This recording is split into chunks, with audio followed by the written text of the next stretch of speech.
전 시간에 이어서 이번 시간에도 여러분과 손해평가 제3과목 재배양 및 온해작물화 강의를 들어가도록 합니다. 그래서 이번 시간에는요, 식물의 영양과 발달부터 들어갑니다. 작물을 재배할 때 영양분을 그 작물은 무엇을 먹고 자라느냐, 이 소리가 되겠죠.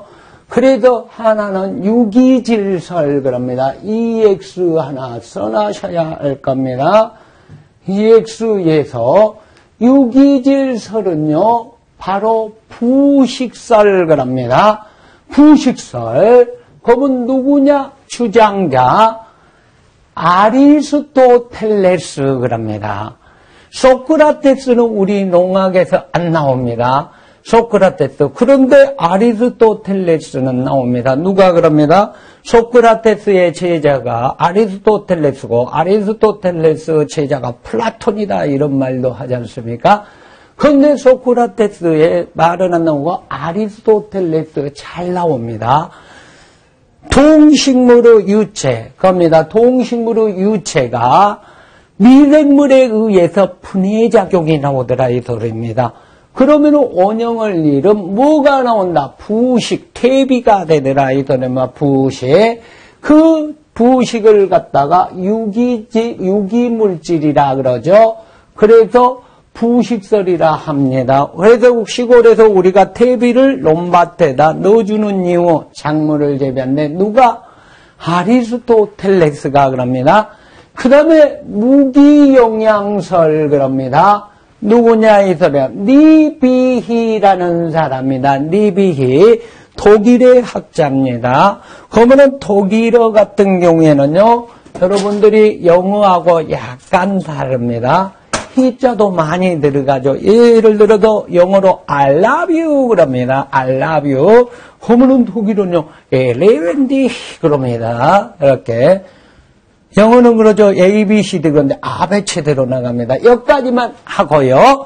자, 니비라는 사람 시험 문제 잘 나옵니다. 아리스토텔레스 시험 문제 잘 나옵니다. 기억하십시오.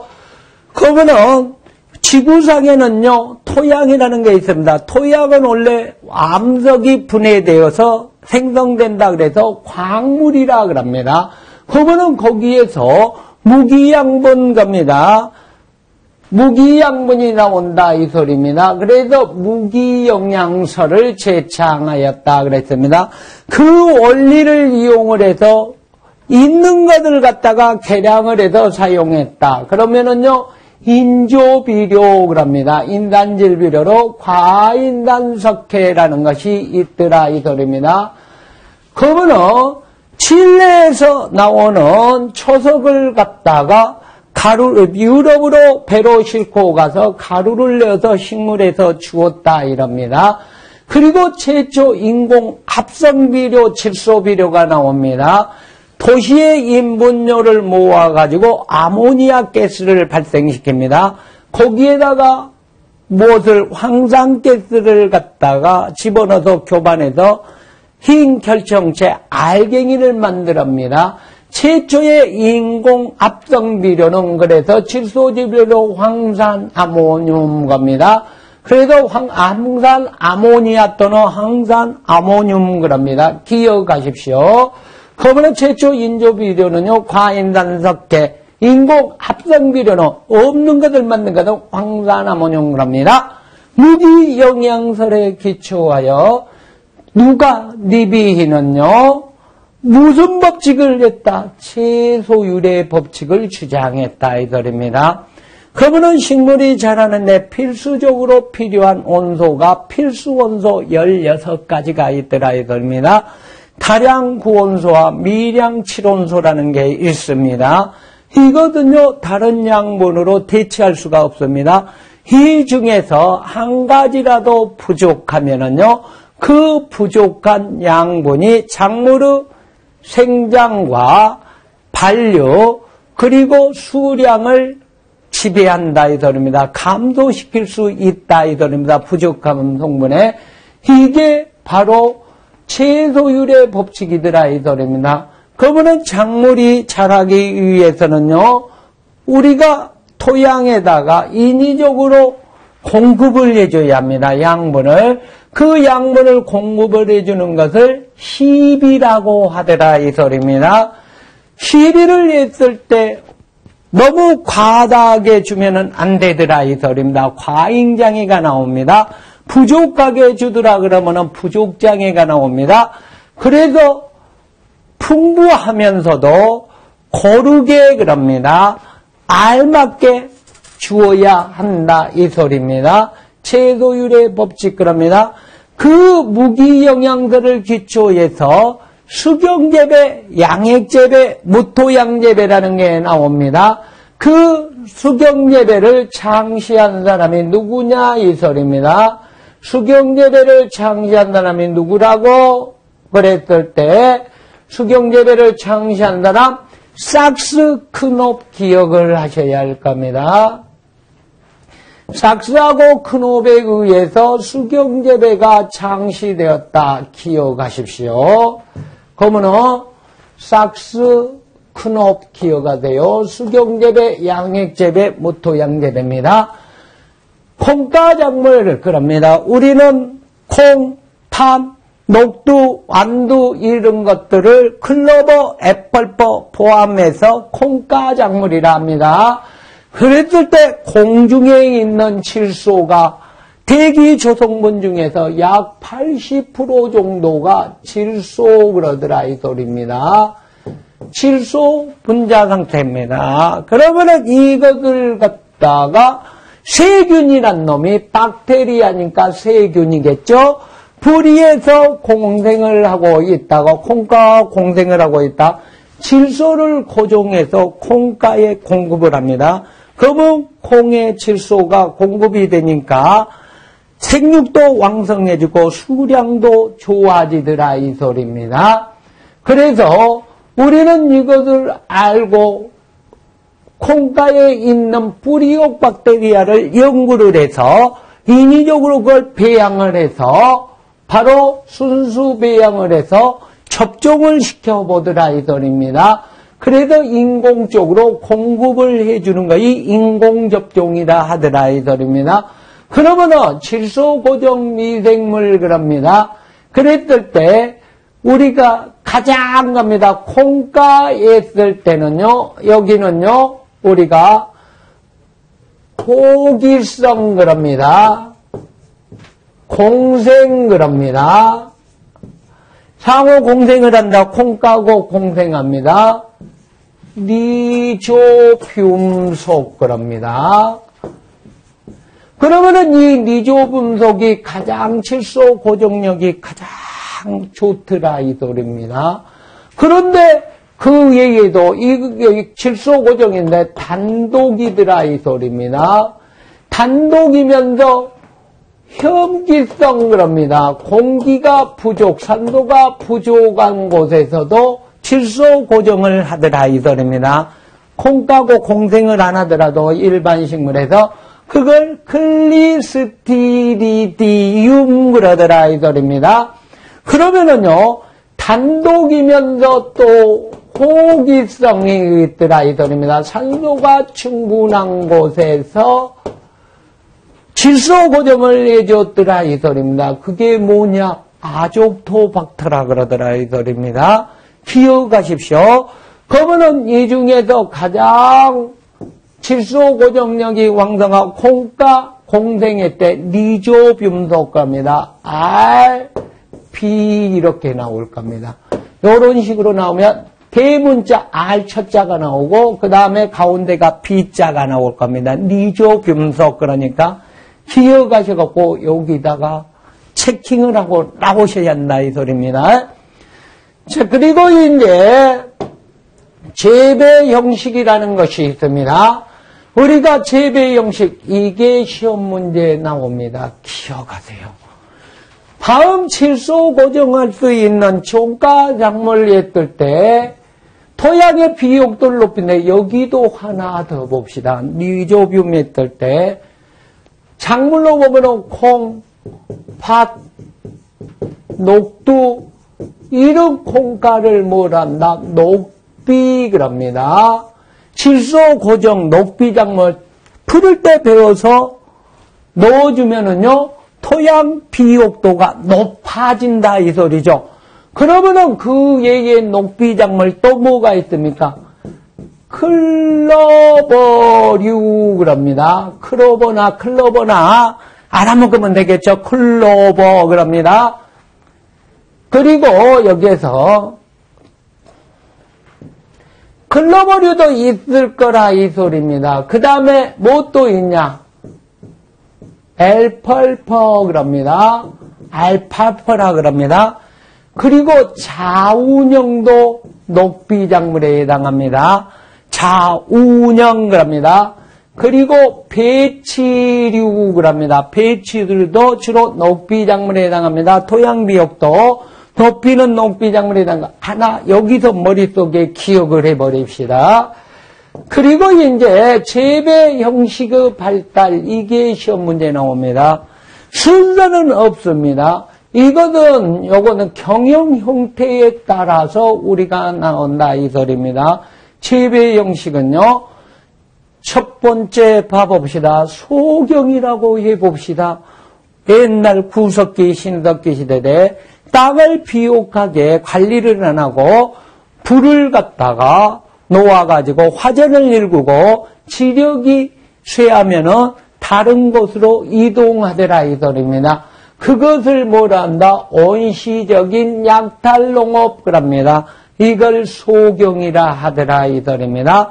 홍경, 그럽니다. 둘레, 그럽니다. 딱 둘레 주위에 담을 만들어 놓고, 그래서 적은 면적의 농경지를 집약적으로 최단 기술이나 자본을 투자를 합니다.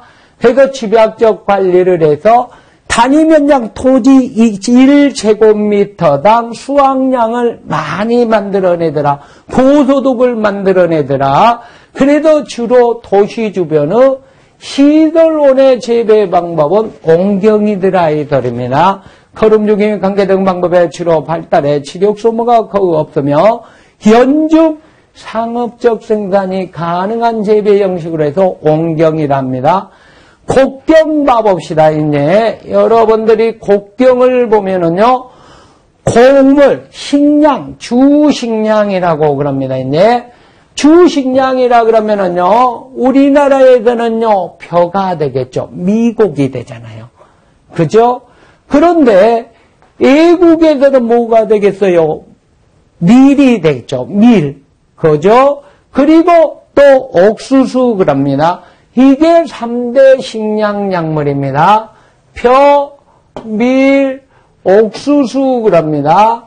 그래서 식량유주 곡류를 그럽니다. 상업적으로 재배를 합니다. 넓은 지역에서 기계화를 통한 대규모로 재배 생산되는 것을 뭘 한다? 곡경이라 하더라, 이 소리입니다. 곡경 기억하십시오. 그리고 거기에서 포경이라는 거 있습니다. 왜 갑자기 포경선이 나와요? 그럽니다. 농사 짓는데 왜 포경선이 나와요? 그 포경이 아닙니다. 여기 포경이 의외로 또 시험 문제에 잘 나옵니다. 우리가 앞으로 지향하고 권장해야 할 농업 경영 형태가 바로 포경이 되겠습니다. 그 작물이 아무리 수익성이 좋고 특수성이 있더라도 우리는 먼저 사람이 먹어야 할 식량을 확보해야 합니다. 그러죠? 두 번째 그럽니다. 그 식량을 확보하면은요, 그 부산물로 볏짚 있죠? 이런 부산물로 가축을 길러야 한다, 이 소리입니다.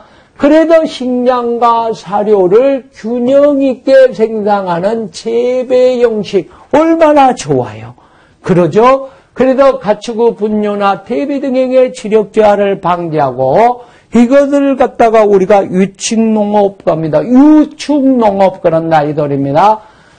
사료로 활용되는 콩가작물을 재배하여 유축 경영 형태의 농업을 바로 포경이란다, 이 소리입니다. 얼마나 좋아요. 그러죠? 그러니까 예전에는 포경이 시험 문제로 잘 나왔습니다. 뜻이 기억하시고요. 자, 식경을 합니다. 곡경하고 식경하고 다른 것은 곡물유주 상품학을 합니다. 그런데 식경은요, 무엇냐 이 소리입니다. 공의 원료의 상품학을 합니다. 공업 원료, 식량유주 상품화가 아니라 공업 원료의 상품화, 기업적 농업을 합니다. 누가 했냐 이 소리입니다. 과거의 식민지 시대 때 유럽하고 미국 등이 어디다? 아시아에서 차 그럽니다. 아프리카에서 커피 그럽니다. 그리고 사탕수수, 담배, 면화 그러죠. 그래서 커피라든지 고무, 사탕수수, 차, 담배 등을 갖다가 생산하는 재배 형식을 바로 뭐라 그런다? 식경이란다. 시험 문제 하나하나 오니까 기억하셔야 할 겁니다. 그리고 여기에서 보면은 작물 보호 발달 봐보세요. 우리가 힘들어서 작물을 재배하고 길렀습니다. 그런데 그것을 도둑놈이 있더라 이거입니다. 그 도둑이 누구예요? 첫 번째, 보이게끔 도둑질을 하는가? 충해라 그럽니다. 벌레가 있습니다. 두 번째 도둑질을 하는 게 뭐든 보이지 않게끔 한 병해라는 것이 있습니다. 그거는 이제 기상재해, 농업체해, 기상재해 등도 나오기도 시작합니다. 거기에 우리가 보호를 해야 하는 것이 작물보호 발달이라고 합니다. 농경을 시작하여 병해충이 증가하였다 그랬습니다. 손으로 작업하고 수작업합니다. 경운, 소각, 윤작 등으로 제초를 했다. 그러면 우리는 이거 뭐냐 이 소리입니다. 뽑았다 이 소리입니다. 무엇을 뽑았다? 풀을 뽑았다 이 소리입니다. 또는 손으로 잡았다 이 소리입니다. 그리고 소각 풀을 이용했다. 돌려짓기를 했다 이 소리입니다. 그래서 무기물 등을 천연 농약 사용하기 천연물 농약 사용을 합니다. 특히 감귤, 깍지벌레 구제를 위한 살충제로 석유유제 그랬습니다. 그리고 비소재 농약이 개발되었다. 또 살균제로는요, 유황계를 합니다. 석유유황합제, 석회보루도액이 발견됐다. 특히 석회보루도액 기억하십시오. 그러면은 지금 현재 비소재 같은 경우에는요, 나방고시약이 되어 있죠. 천연산물로 지금 유기농법에 사용하는 것, 담배 니코틴이라는 것이 있습니다. 그리고 제충국을 발효를 시켜서 뿌려주면은요, 나오죠. 페리스 뿌리 같은 독성 겁니다. 그 외에도 은행나무 잎에서 축출하는 물질 이런 것들이 되겠죠. 살충제로 이용했다 이 소리입니다. 그리고 1960년 레베누크가 현미경 발견으로 박테리아를 발견하기 시작합니다. 그래서 최초 미생물 존재를 알게 한 사람이 누구다? 레베누크 그러더라 이 소리입니다. 누구? 레베누크. 감자 부패가 곰팡이인 것도 알게 되었더라 이 소리입니다. 중요한 것은 여기 파스텔이라는 분이 있습니다. 많이 들어봤네요. 어떻게 들어보셨습니까? 파스텔 우유라고 들어봤지 않습니까? 그러죠? 그 파스텔은 미생물학자의 아버지라고 하시는 분입니다. 그래서 미생물은 그 전에 따르면 자연적으로 발생한다 그랬습니다. 한마디로 말해서 무생물에서 생명체가 나온다 해서 자연 발생설을 주장을 했다 이 소리입니다. 땀에 젖은 셔츠하고 또 거기에 있는 무엇을 미랄 씨앗을 딱 쏴가지고 저기 구석지에다 놔뒀더니 나중에 쥐가 거기서 나오더라 이 소리입니다. 그래서 떨어보니까 땀도 말라서 없어지고 그 미랄 씨도 없어져 버렸더라 이 소리입니다. 그래서 자 봐라. 미랄 씨하고 땀하고 결합해서 쥐가 되었느니라 그럽니다. 꼭 쥐 같은 생각. 그게 자연 발생설입니다. 그 자연 발생설을요, 완전히 부정했더라 이 소리입니다. 그리고 병원균설을 제창하고 과학적 방제가 시작된 사람이 누구? 파스테르 미생물학자 아버지 그럽니다. 그리고 20세기 이후에 유기합성 농약이 대두되었다 그럽니다. 유기합성 농약 굉장히 좋았습니다. 그런데 지금 현재는 유기합성 농약은요, 생물 농축에 의해서 인간에 해를 준다 그럽니다. 그래도 현재는요, 금지된 농약으로 많이 된 것이 유기합성 농약입니다. 그래서 20세기 이후에 유기합성 농약이라는 것이 나오죠. 여기에서 보면 우리나라는 예방용 유기수은 농약을 수입했습니다. 수은이 들어가 있더라 이들입니다. 그러면 HG가 들어갑니다. 이 수은이 들어가면은요, 생물 농축에 의해서, 오염에 의해서 병명이 나옵니다. 뭐가 있냐, 이들입니다. 미나마타병, 그럽니다. 한마디로 말해서, 뇌신경이나 또는 척추신경, 중추신경, 이런 신경이 마비가 되는 병을 미나마타병, 그럽니다.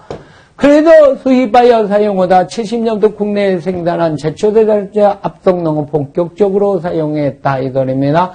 해작용이 하나 있으니까 기억하시고요. 그러면은요, 카드뮴이라는 것이 있습니다. 카드뮴 하나 기억해야겠죠? 카드뮴은요, 뼈에 있는 칼슘이나 이런 것들을 바로 없애버리더라 이거입니다. 골밀도를 없애고 골밀도를 낮춰버리고, 그리고 뼈에 골수를 갖다가 약하게 하고 구멍을 송송 하니까 뼈가 아프더라 이겁니다.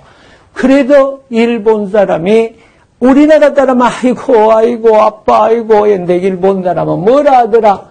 이타이 하더라 이 소리입니다.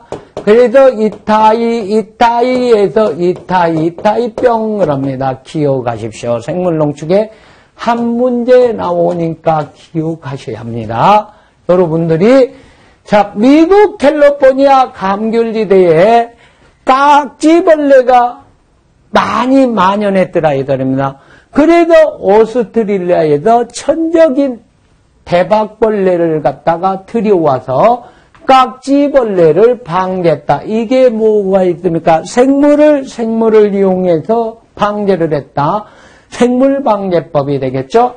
작물의 병이나 해충저항의 품종과는 차이가 알렸다 이 소리입니다.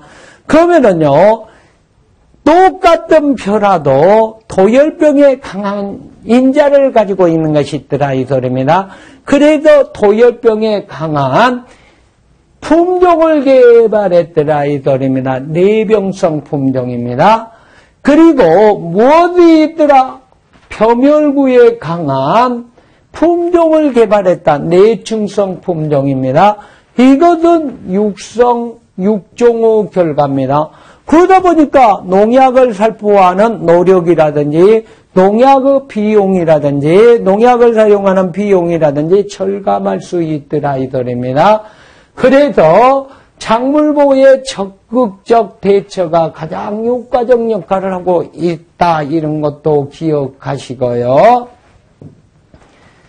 그러면은 작물 개량과 발달이 이제 품종 개량이라 그랬죠.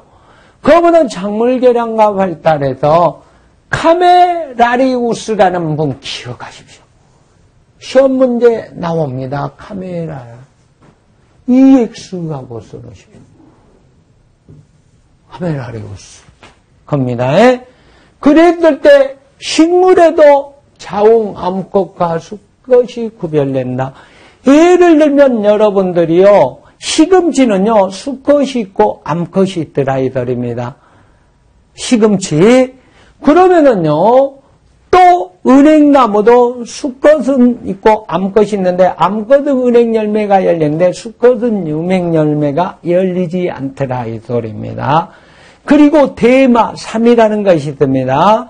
그 삼 같은 경우도 수컷과 암컷이 있더라. 그 수컷과 암컷이 있다는 것을 최초로 밝힌 사람이 누구라고? 카메라리우스 그러더라 이 소리입니다. 기억하셔야 할 겁니다. 카메라리우스 그러죠. 두 번째 그럽니다. 이분도 기억하셔야 합니다. 누구? 켈로이터라는 분을 기억하셔야 합니다. 켈로이터 EX 그럽니다. 헤메라리우스처럼 이분은요 성에 관한 이제 실험을 직접 했고 관찰을 했습니다. 그래서 교잡에 의해서 그럽니다. 새로운 개체를 얻는데 성공을 했더라 이 소리입니다. 그러니까 새로운 개체를 성공을 했다는 것은 뭐냐 이 소리입니다. 우리가 바로 암꽃과 숫꽃, 암꾸루와 숫꾸루를 교배를 해서 자식, 씨앗을 얻어내는데 성공한 사람이 누구라고? 켈로이터라는 분이더라 이 소리입니다. 그 다음 다인이라는 분이 나오죠. 많이 들어봐요. 찰스 다인 하고 배웠죠. 총의 기원을 발표를 합니다. 그래서 진화론 별표하십시오. 획득한 영질은요 유전된다 그랬습니다. 뭐라고? 획득한 영질은 유전된다는 소리입니다. 그랬을 때는요 다인이더라 이 소리입니다. 그런데 바이스만은요 획득한 영질은 유전되지 않는다는 영불용설그럽니다. 그러니까 기린이요 목을 갖다가 길게 늘어서 자꾸 나무 위에 높은 나무 위에 있는 열매를 따먹거나 잎을 따먹으려고 할 때 목이 길어져 버렸더라 이 소리입니다. 그렇게 환경에 의해서 길어진 것은요 사용한 기간은 바로 발달한 것은 다음 세대에 유전되지 않는다 그러면 누구라고? 바이스만의 영불용설이더라 이 소리입니다. 그런데 그 획득 영질 길어진 것은요 오랜 기간 동안에 유전되더라 그랬을 때는 진화론은요 바로 다인이더라 이 소리입니다. 그리고 유전공학의 아버지 그러면 누구라고? 멘델이라는 분 기억하셔야겠죠. 유전공학의 아버지 멘델 그럽니다. 관두를 가지고 교잡 실험을 했습니다. 최초의 생명공학의 법칙을 만들어냅니다. 유전의 법칙 그럽니다. 그래서 현대 유전학의 기초를 이루었다 그럽니다. 그 이후에도 코렌스라는 분하고 디브리스라는 분하고 체르막이라는 분이 바로 20세기 초에 멘델의 유전의 법칙을 보강을 하기 시작합니다. 그래서 유전의 법칙의 재발견이랍니다. 돌연변이 중간유전, 불완전유전했고 유전법 재발견을 한다면 누구라고? 코렌스, 디브리스, 그 다음에 체르막이라는 분이더라 이 소리입니다. 그 다음에 요한센의 순계설 그럽니다. 이 순계설은요 같은 집단과 혼영 집단에서도 여러의 자가교배를 계속합니다. 그러면은 자식성 작물이라 그러죠. 그래도 이 자식성 작물은요 순수하게 유전성이 고정되어 가지고 약 95%까지 순수한 유전성을 얻어낼 수 있다 해서 이게 순계설입니다. 그러면 품종을 개량을 하려면 우선 유전성을 순수하게 만들어내는 그 법칙을 갖다가 뒷받침한 그 이론을 뒷받침한 사람이 요한센 또는 조한센 그럽니다. 그리고 이제 드브리스라는 분이 나오잖아요. 이제 그러면은 이 드브리스라는 분은요 달맞이꽃을 내 가지고 뭐를 했다고요? 돌연변이설을 주장을 했다. 자, 돌연변이 그럽니다. 그래서 달맞이꽃을 갖다가 재배를 하다 보니까는요 달맞이꽃이 바로 큰 왕달맞이꽃이 있더라. 왕달맞이꽃하고 교잡을 했더니 다음 세대는요 뭐가 나오더라? 큰 꽃이 큰 왕달맞이 종만 나오더라 이 소리입니다. 그래서 돌연변이설을 발표하여 품종개량에 기여했다 그럽니다. 그리고 모건갑니다. 반성유전갑니다. X 염색체상에 유전인자가 있더라 이 소리입니다. 그래도 성의 반만 유전된다 이 소리입니다. 그래서 반덕유전, 우리가 말한 초파리의 눈 색깔이라니 또는 사람의 염색체 XY 그 X에 나타납니다. 생명유전이나 혈우병 유전에 나온 혈우병 유전을 발견해서 반성유전을 발견한 사람이 누구다? 바로 모건이라는 분이다. 물론은 이제 자연적 돌연변이 그랬던데 드브리스 그럽니다. 인위적으로 X선을 갖다가 조여서 광선을 조여서 비추어서 돌연변이를 발생하게 만든 사람이 누구다? 뮬러라는 분이더라 이 소리입니다. 그리고 조직배양이 나옵니다. 신경조직배양을 최초로 성공시킨 사람이 나옵니다. 또 그러면서 특히 여기 봐보세요. 조직배양을 합니다. 그 중에서 생장점 배양 기억하십시오. 생장점 배양 시험 문제 잘 나옵니다. 생장점 배양은요. 감자 바이러스병 그러죠. 100% 무병주 생산 가능한 방제법은 겁니다. 생장점 배양법입니다. 기억하세요. 저 뒤에 병해충에서도 나오니까 여기도 한번 기억하세요. 생장점 배양. 그리고 유전공학이 발달하여 내병충 형질연합 품종. 이게 우리가 일명만한 이제 GMO 유전자 변형 농산물 그럽니다. GMO. 그래서 내병성 갑니다. 우리가 담배 바이러스병에 강한 인자를 집어넣어서 어느 층에 강한 독성 물질을 갖다가 유전적으로 집어넣어서 형질연환을 시켜버린 품종 GMO 그러더라 이 소리입니다. GMO 농산물을 말하는 거죠. 그리고 여러분들하고 이제 잠시 후에는 이제 여러분들하고 다음 시간 쉬었다가요. 잠시 후에 작물의 분류와 재배 현황에서 만나도록 합니다. 다음 시간에 뵙도록 합니다.